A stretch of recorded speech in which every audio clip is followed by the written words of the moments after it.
That was the church.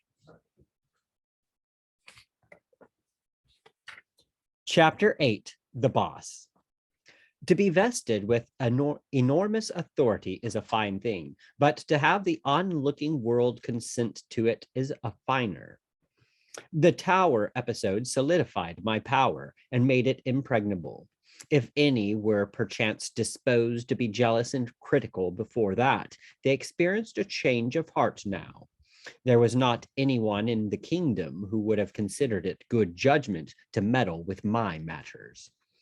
I was fast getting adjusted to my situation and circumstances. For a time, I used to wake up mornings and smile at my dream and listen for the Colt's factory whistle. But that sort of thing played itself out gradually, and at last I was fully able to realize that I was actually living in the 6th century and in Arthur's court, not a lunatic asylum. After that, I was just as much at home in that century as I could have been in any other. And as for preference, I wouldn't have traded it for the 20th. Look at the opportunities here for a man of knowledge, brains, pluck, and enterprise to sail in and grow up with the country. The grandest field that ever was, and all my own, not a competitor, not a man who wasn't a baby to me in acquirements and capacities. Whereas, what would I amount to in the 20th century? I should be foreman of a factory. That is about all, and could drag a scene down street any day and catch 100 better men than myself. What a jump I had made! I couldn't keep from thinking about it and contemplating it, just as one does who has struck oil. There was nothing back of me that could approach it, unless it might be Joseph's case. And Joseph's only approached it. It didn't equal it, quite. For it stands to reason that as Joseph's splendid financial ingenuities advantaged nobody but the king, the general public must have regarded him with a good deal of disfavor, whereas I had done my entire public a kindness in sparing the son, and was popular by reason of it. I was no shadow of a king. I was the substance. The king himself was the shadow. My power was colossal, and it was not a mere name, as such things have generally been. It was the genuine article. I stood here at the very spring and source of the second great period of the world's history, and could see the trickling stream of that history gather and deepen and broaden and roll its mighty tides down the far centuries, and I could note the upspringing of adventurers like myself in the shelter of its long array of thrones. The Montforts, Gastons, Mortimers, Villesiers, the war-making, campaign-directing wantons of France, and Charles II's scepter-wielding drabs. But nowhere in the procession was my full-sized fellow visible. I was a unique, and glad to know that that fact could not be dislodged or challenged for 13 centuries and a half for sure. Yes, in power, I was equal to the king. At the same time, there was another power that was a trifle stronger than both of us put together. That was the church. I do not wish to disguise that fact. I couldn't if I wanted to, but never mind about that now. It will show up in its proper place later on. It didn't cause me any trouble in the beginning, at least any of consequence. Well, it was a curious country and full of interest. And the people, they were the quaintest and simplest and trustingest race. Why, they were nothing but rabbits. It was pitiful for a person born in a wholesome, free atmosphere to listen to their humble and hearty outpourings of loyalty toward their king and church and nobility, as if they had any more occasion to love and honor king and church and noble than a slave has to love and honor the lash, or a dog has to love and honor the stranger that kicks him. Why, dear me, any kind of royalty, howsoever modified, any kind of aristocracy, howsoever pruned, is rightly an insult. But If you are born and brought up under that sort of arrangement, you probably never find it out for yourself and don't believe it when somebody else tells you.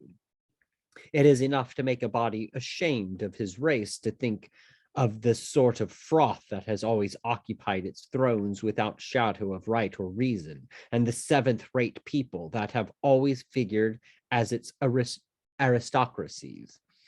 A company of monarchs and nobles who, as a rule, would have achieved only poverty and obscurity if left, like their betters, to their own exertions.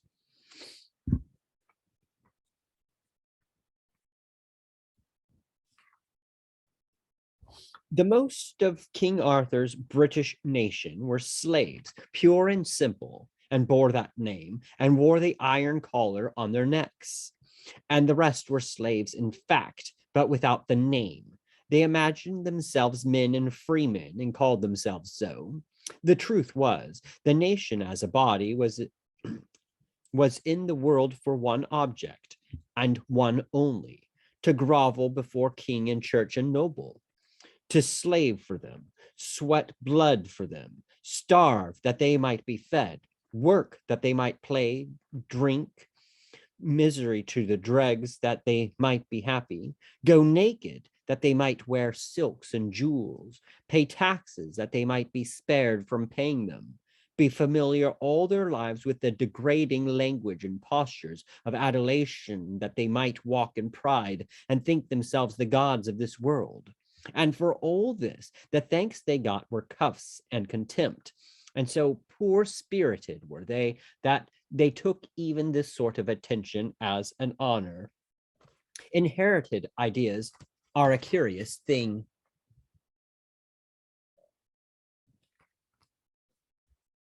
And interesting to observe and examine.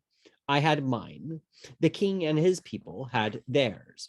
In both cases, they flowed in ruts worn deep by time and habit, and the man who should have proposed to divert them by reason and argument would have had a long contract on his hands. For instance, those people had inherited the idea that all men without title and a long pedigree, whether they had great natural gifts and acquirements or hadn't, were creatures of no more consideration than so many animals, bugs, insects. Whereas I had inherited the idea that human dolls who can consent to masquerade in the peacock shams of inherited dignities and unearned titles are of no good but to be laughed at. The way I was looked upon was odd, but it was natural. You know how the keeper and the public regard the elephant in the menagerie? Well, that is the idea. They are full of admiration of his vast bulk and his prodigious strength. They speak with pride of the fact that he can do 100 marvels, which are far and away beyond their own powers. And they speak with the same pride of the fact that in his wrath he is able to drive 1,000 men before him. But does that make him one of them? No, the raggedest tramp in the pit would smile at the idea. He couldn't comprehend it, couldn't take it in, couldn't in any remote way conceive of it. Well, to the king, the nobles, and all the nation, down to the very slaves and tramps, I was just that kind of an elephant and nothing more. I was admired, also feared, but it was as an animal is admired and feared. The animal is not reverenced, neither was I. I was not even respected. I had no pedigree, no inherited title, so in the king's and nobles' eyes, I was mere dirt. The people regarded me with wonder and awe, but there was no reverence mixed with it. Through the force of inherited ideas, they were not able to conceive of anything being entitled to that except pedigree and lordship. There you see the hand of that awful power, the Roman Catholic Church. In 2 or 3 little centuries, it had converted a nation of men to a nation of worms. Before the day of the church's supremacy in the world, men were men and held their heads up and had a man's pride and spirit and independence. And what of greatness and position a person got, he got mainly by achievement, not by birth. But then the church came to the front with an axe to grind, and she was wise, subtle, and knew more than one way to skin a cat or a nation. She invented divine right of kings and propped it all around, brick by brick, with the Beatitudes, wrenching them from their good purpose to make them fortify an evil one. She preached to the commoner humility, obedience to superiors, the beauty of self sacrifice. She preached to the commoner meekness under insult, preached still to the commoner, always to the commoner, patience, meanness of spirit, non-resistance under oppression. And she introduced heritable ranks and aristocracies and taught all the Christian populations of the earth to bow down to them and worship them, even down to my birth century.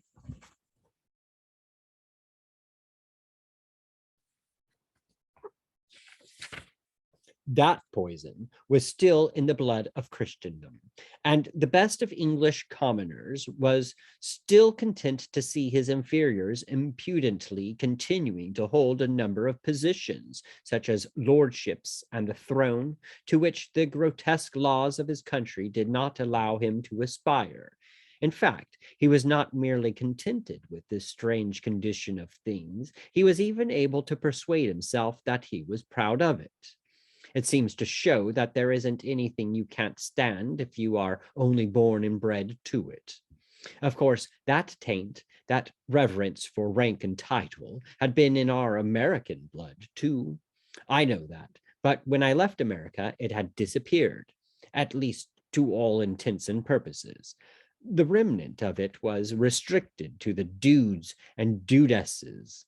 When a disease has worked its way down to that level, it may fairly be said to be out of the system. But to return to my anomalous position in King Arthur's kingdom, here I was, a giant among pygmies, a man among children, a master intelligence among intellectual moles. By all rational measurement, the one and only actually great man in that whole British world. And yet, there and then, just as in the remote England of my birth time, the sheep-witted earl who could claim long descent from a king's leman, acquired at second hand from the slums of London, was a better man than I was.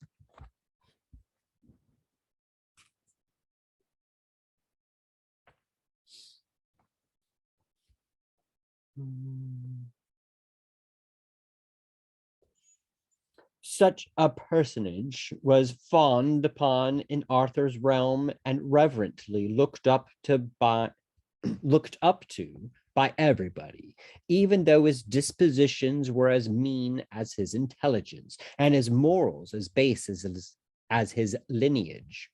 There were times when he could sit down in the king's presence, but I couldn't. I could have got a title easily enough, and that would have raised me a large step in everybody's eyes, even in the king's, the giver of it. But I didn't ask for it, and I declined it when it was offered.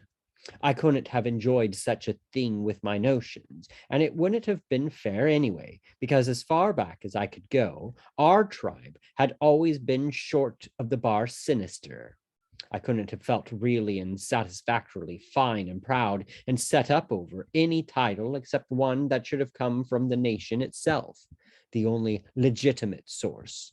And one I hoped to win. And in the course of years of honest and honorable endeavor, I did win it and did wear it with a high and clean pride.